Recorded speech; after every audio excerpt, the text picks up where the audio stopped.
TechBreak Nation, welcome to the first of our breakout sessions this morning. We have Paul Browne and Jordan Galasso.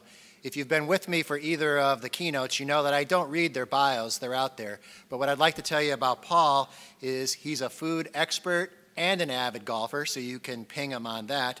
He also loves working with students and entrepreneurs, and he's seen it all over the last 25 years at the Carbondale Technology Transfer Center. I'm going to make an exception with Jordan. I'm actually going to read his bio. If you haven't seen it, you should go check it out. It's pretty powerful, just like Jordan. As owner and founder of NEPA's #1 meal prep company, Fit AF, and the highly sought-out weight loss program, Fit AF Nutrition Coaching, Jordan went from struggling with substance abuse to becoming a sought-out professional in health, weight loss, and performance. So I actually asked Jordan if we could talk about the struggle with substance abuse, because I think that's part of what we do at TechBridge Radio, TechBridge Entrepreneurship Institute Conference, sorry, Freudian slip there. We talk about stuff that matters. So if you have a question about substance abuse, please feel free to put it in the Q&A. We'll ask Jordan live, or send him a personal note in the portal, and he'll get back to you. So Paul and Jordan, take it away. Hi. My name is Paul Browne. I'm the Executive Director of the Carbondale Technology Transfer Center. The Carbondale Technology Transfer Center is a business incubator in the northern part of Lackawanna County. We opened our doors in 1996 and added the kitchen incubator in 2009 based on tenant requests and information gained from potential kitchen tenant applicants. We have continuously added to the equipment we provide. We have a kitchen area that includes prep tables, a 6-burner stove with an oven, mixers, and other things found in commercial kitchens. We also have a 40-gallon steam kettle. Our bakery area has a double convection type oven, prep tables and mixers, and some specialty baking pans and other specialized items available.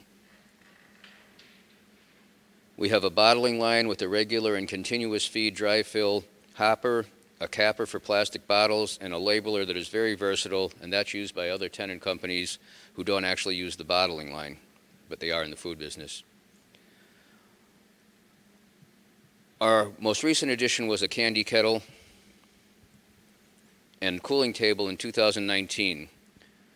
We try to position ourselves to be able to serve any food entrepreneur in the region.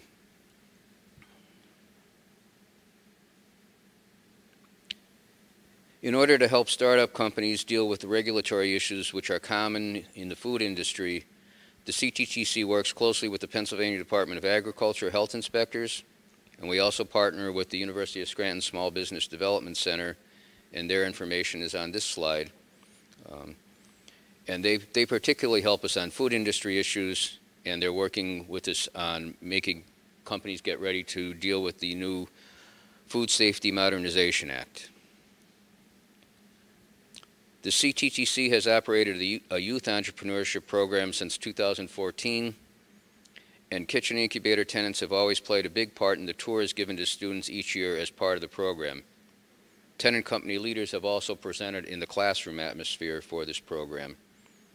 We are in the planning stages for a more hands-on segment, and we hope to be able to incorporate using our kitchen equipment for the students to develop their own products in a little Shark Tank type setup, and that's in the future, a couple of years maybe.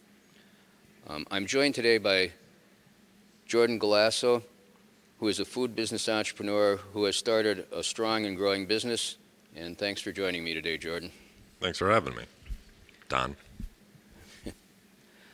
Okay, what is your business and what do you do?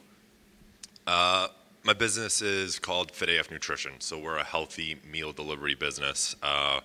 We do not, well, we have a brick and mortar using the incubator.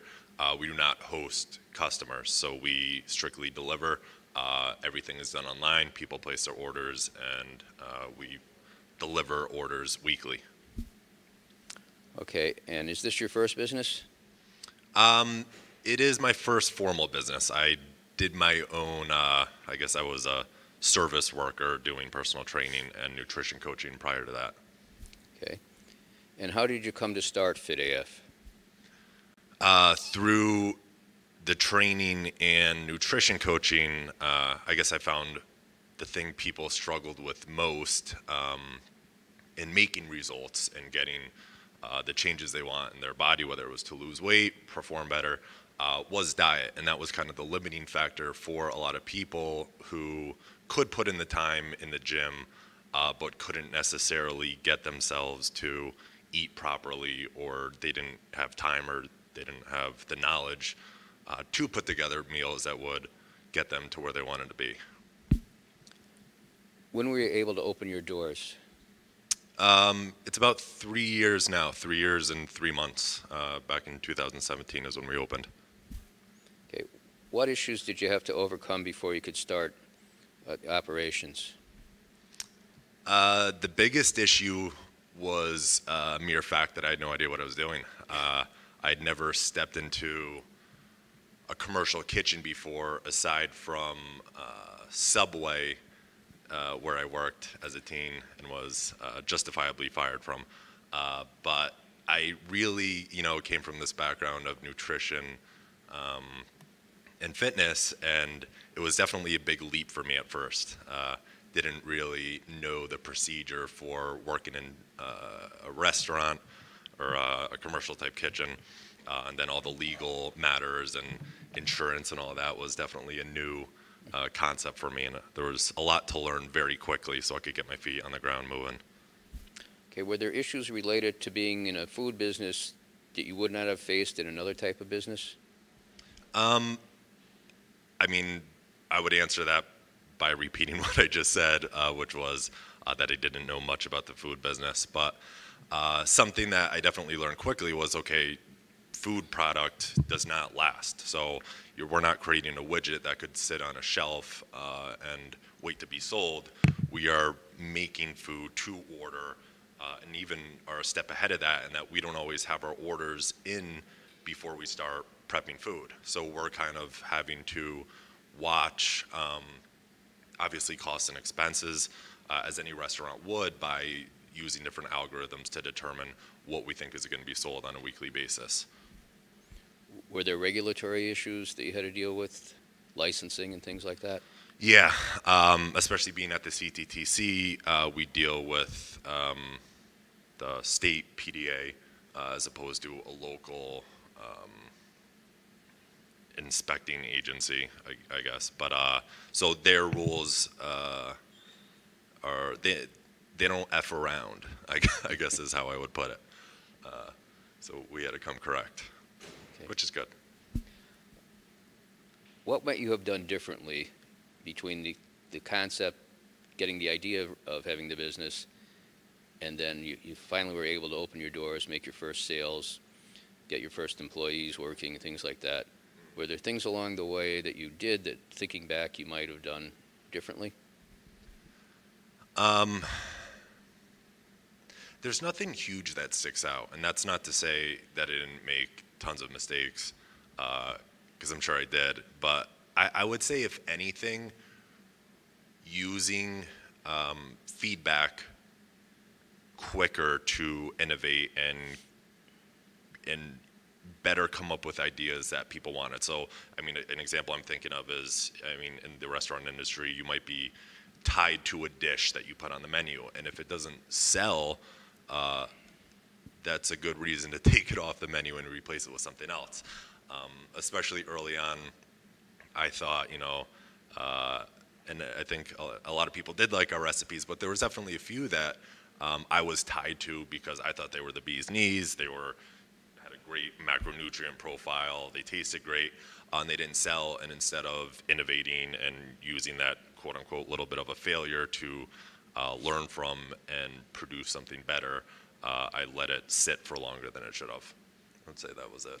So more of your issues were on your online ordering portals and things than actually in the kitchen? Yes. Yeah. Okay. Why did you decide to start in a business incubator?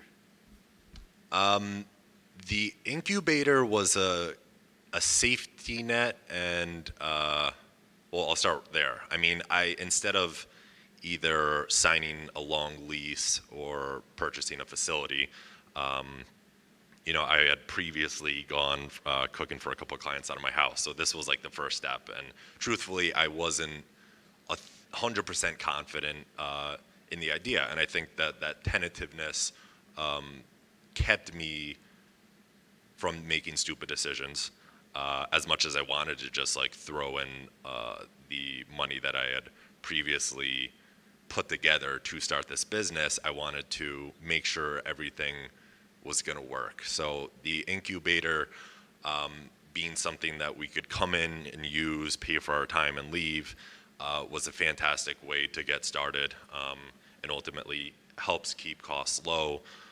For us, that's important because our costs are higher than most food businesses for food and staffing. So we do use generally high quality food. So those percentages are going to go up where our rent expense is down. So we could afford to have higher percentage food costs and employee staffing.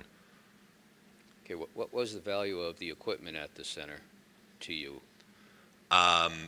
Very valuable. So again, instead of having to put in thousands of dollars to purchase our own equipment, the center came pretty much fully equipped with everything we needed, minus a few things, which Paul will tell you sometimes we would use other tenant stuff and clash heads with them.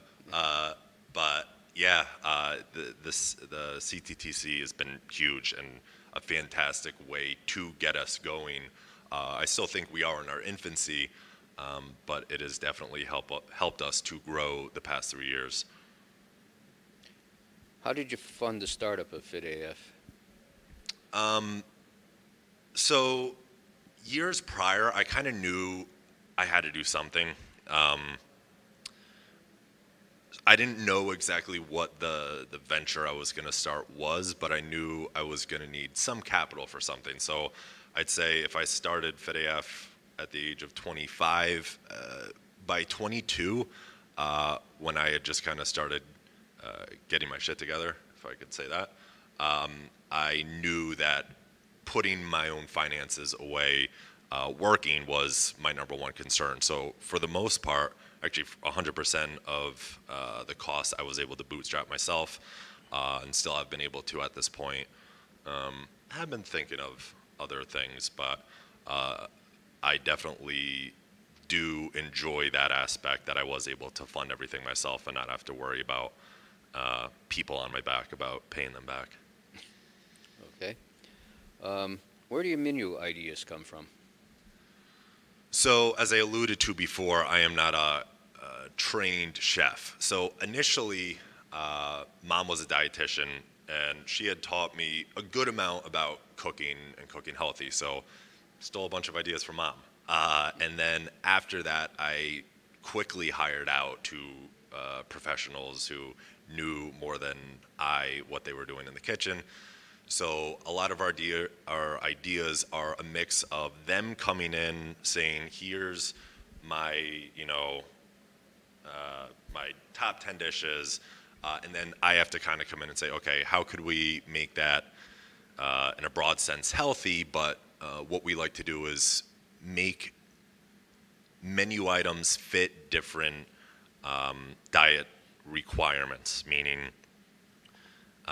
we are a health-based business, so, and I would say even a fitness-based business. So in the fitness community, there's no one-size-fits-all approach to nutrition and eating.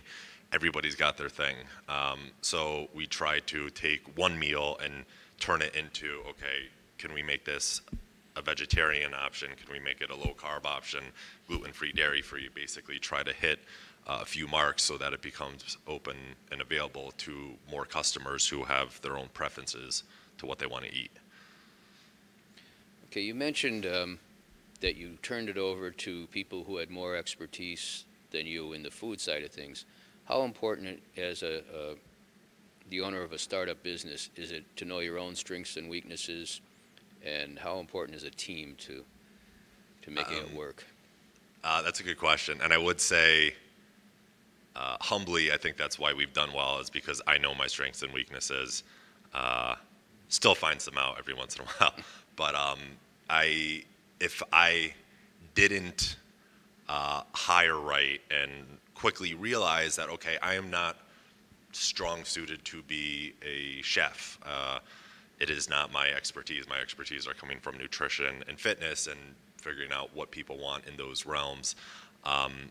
Having somebody come in that could, our food could have the perfect macronutrient profile and be low carb and vegan and all that stuff, but if it tastes like crap, no one's going to eat it. So I found that to be obviously the number one concern. So that's why figuring out that wasn't my strong suit. Let's get somebody in here who that is their strong suit and be willing to pay a premium for that person because we are a food-based business. Yeah, I think that's one of the reasons you've been doing so well is you realize you can't do it all, and you've reached out and made some good decisions about where you need to pick up outside help. And I think anybody who's building a company has to realize it's not going to be a one-man show very often. You usually have to have some sort of at least outside advisors like an accountant or an attorney to really make it work. So that's just my comment on that. And that's, I would just add, it is a hard thing to navigate because you're obviously trying to wear a lot of hats at first, namely to keep costs down, and then figuring out when does it make sense to bite the bullet, to pay for something, whether it's a service or to hire somebody to do something who's either you're hiring them because they're better than you at whatever it is, or it's taking your time down. So it's contributing to a certain aspect of the business that you would have had to do anyway. So now you could go focus on other things that are more important or that are in your strong suit. Yes. What is the life of an entrepreneur, particularly a food entrepreneur, like? So, as I've kind of alluded to, we're different than a normal restaurant in that people order online, we deliver weekly. So my schedule is going to be different from maybe a restaurateur, but Friday, Saturday, Sunday, we're in the kitchen upwards of 17 hours a day, which gets a little tiring. But it is a sprint for us to, keep the food as fresh as possible by cooking it as close to the delivery window as possible. And then during the week is all back end stuff. So any of the components to running a business gets done during the week so that I and my team could work together collectively in the kitchen on the weekend. And I love my schedule. For the most part, I get to schedule my days as I wish, which is both a good and bad thing. But I think that is one of the benefits of, entrepreneurship is if I'm not feeling it today, I'll wake up at 9 and, watch some Netflix. You recently changed your schedule. Why did you do that, and what are you trying to accomplish? So your kitchen schedule. Yeah, we added a day to our prep cook. So instead of sprinting within about 2.5 days, we pretty much added a full another day. So what we found was as we're growing, there's a limit to how much we could get done in so much time. And I was trying to play with different metrics of, okay, if we staffed our kitchen with this many people, can we do more in the same amount of time, or are we stumbling upon one another where it's actually not productive and it makes more sense to just add hours onto our day? So from a cost perspective, it was basically configuring number of staff in the kitchen with how many hours we're going to be there. Ultimately, what we found out was we needed to simply expand the hours that were in production so that we're not stumbling on top of one another. And that has been amazing in terms of lowering overall production stress and honestly keeping costs where they should be. Okay, 17-hour days, 3 or 4 days a week. Is there time for a personal life? My girlfriend wouldn't give a different answer. I like to think so. I don't mind. Everybody in the kitchen is very close with one another. We have a great atmosphere. So being at work is not bad at all, which I'm grateful to say. And then during the week, I have tons of passions that I'm always learning about and investing my time in. A lot of them have to do with my business, so I could cross off, learning more about health, nutrition, fitness as working on the business, in a sense that it's helping me figure out new ideas, be more innovative. And I do have time. I spend a few hours with my girlfriend at night. She thinks it's not enough, but that's a different story. Is she going to be watching this? Probably not. I won't let her. All right. Where do you see the prepared foods industry going? So right now it seems promising.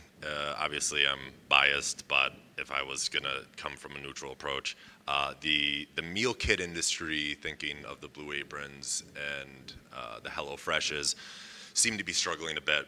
I think more people are moving toward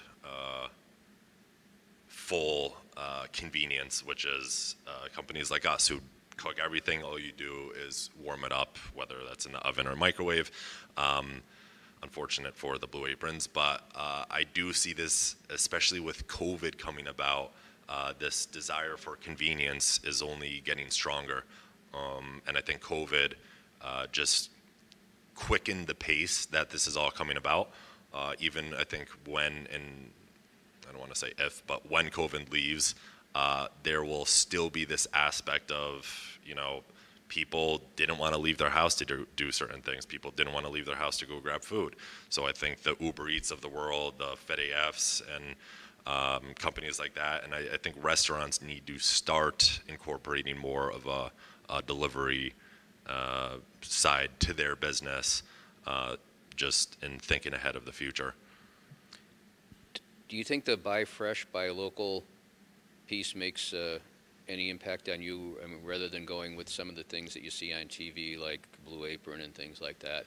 It does. I've had a lot of people say that they came to us. So there's like the Freshly trifecta. These are businesses on a national scale that are like ours. But we tend to, I've had numerous clients come to us saying, I switched to you guys because you're local, you source everything locally, and quite honestly, they said they liked the food better, which I was very pleased to hear. So yeah, it definitely helps. It's always good to have a compliment from the customer. It means they're probably coming back. So, yes. Yeah. Where do you see Fit AF in 5 years? I haven't really thought about it, but if I did, East Coast, West Coast locations, shipping nationally. Obviously, East Coast would ship to the East Coast, West Coast to West Coast, possibly a Mid-Coast location. In the near future, we are working to move into Philly, New Jersey, and then from there probably start shipping our product. Okay, where do you see Jordan in 5 years? CEO of a worldwide company or a nationwide company? Yeah, I'd probably move to the West Coast location. Yeah, I mean, I thoroughly enjoy, I mean, as anyone in business would attest to, there's the struggles and all that. And for the most part, I really do enjoy it. And it is, it's kind of like you wake up and you don't have a choice, which is a good thing. Because when given a choice, I'll take the easier route. And business is great. It's a great personal development course, I guess, because you got to deal with stuff, and there's no way around it. But you become better as a result, and I've thoroughly enjoyed the journey, and hopefully it continues to thrive. Okay, thank you, Jordan. Don, do you have any input you'd like to add? Yeah, so first of all, thank you guys. That is actually terrific. There are a bunch of questions in the portal, and I have a couple too. Jordan, would you start just by doing me a favor? Would you talk about your nutrition coaching business for anyone who's interested on that side of the house?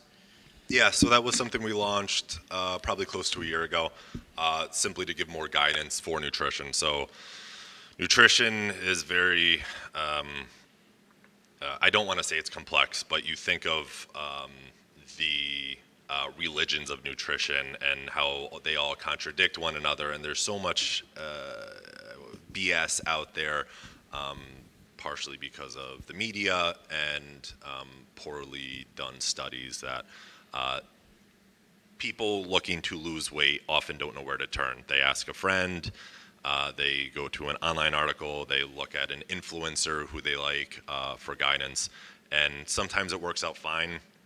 Often what we see a lot in weight loss is weight rebound. So a lot of people are successful in the short term, but not many people are successful in the long term. The stats are that 95% of people who lose weight will gain it back within 3 years.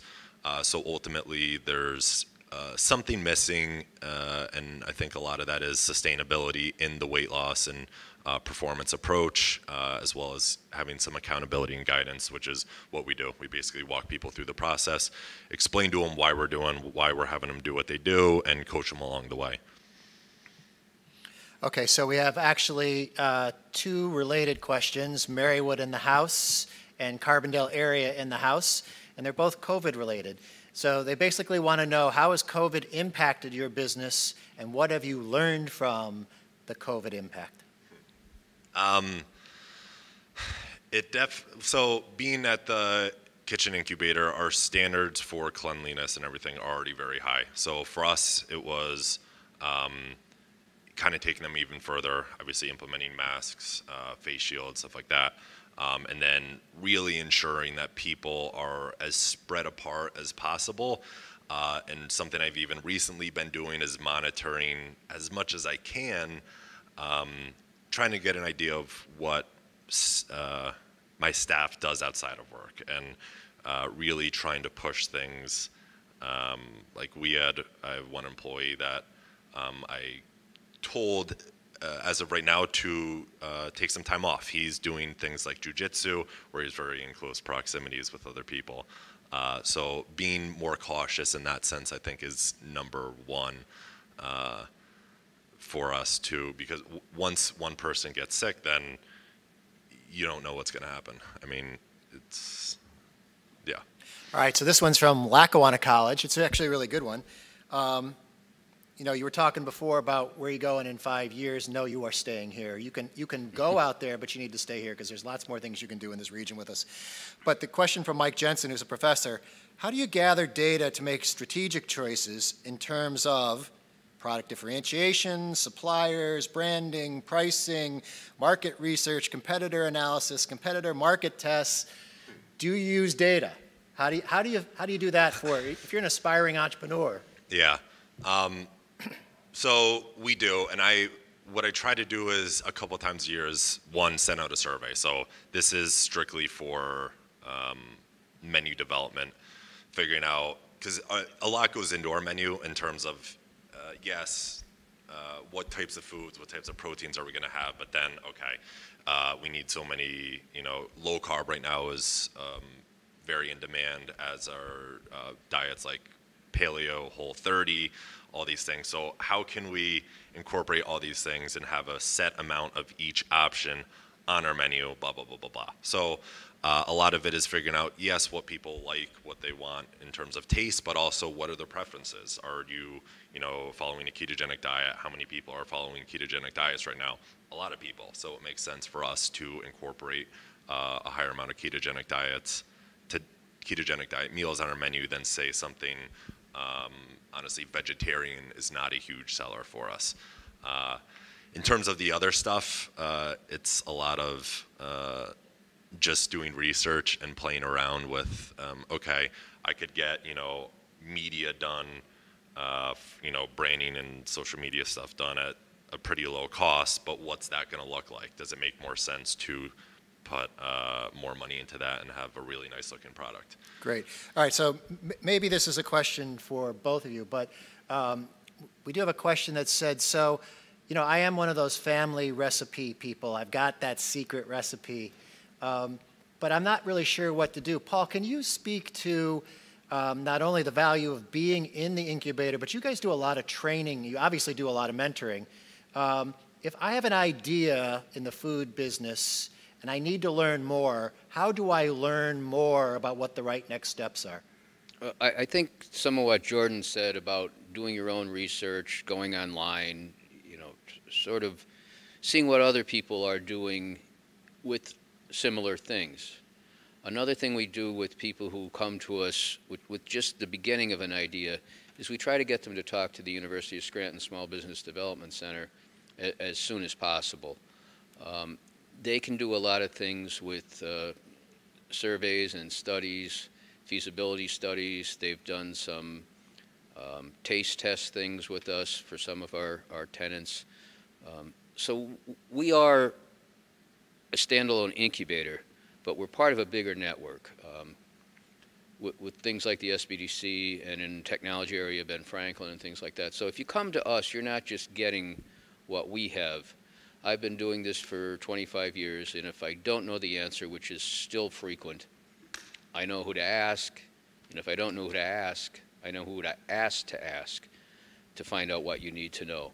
So I think that, by coming to something like our incubator, when you're in the early conceptual stages, you can save yourself an awful lot of time and money. Another thing we talk about is business plans. We like to have people have at least an outline form business plan when they start, because it's a lot cheaper to make your mistakes on paper than to go out and take money out of your pocket and invest in something that doesn't have a chance. So you want to do your homework, and you want to get some help, and that's what we're here for, and that's what the entire Northeast Pennsylvania Economic Development Network, which Don is a big part of, is about.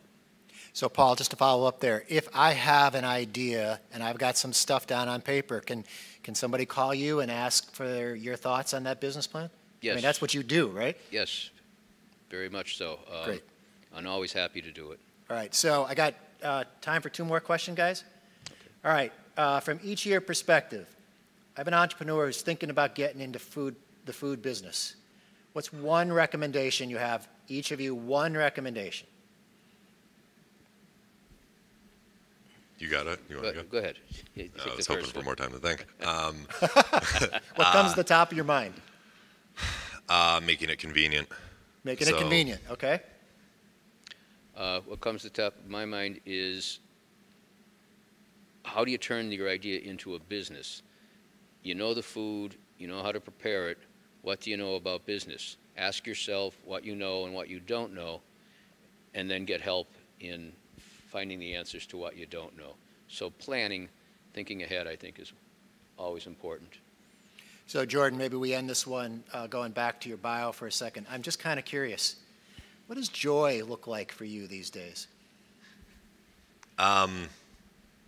God, what a question. That's why I asked it.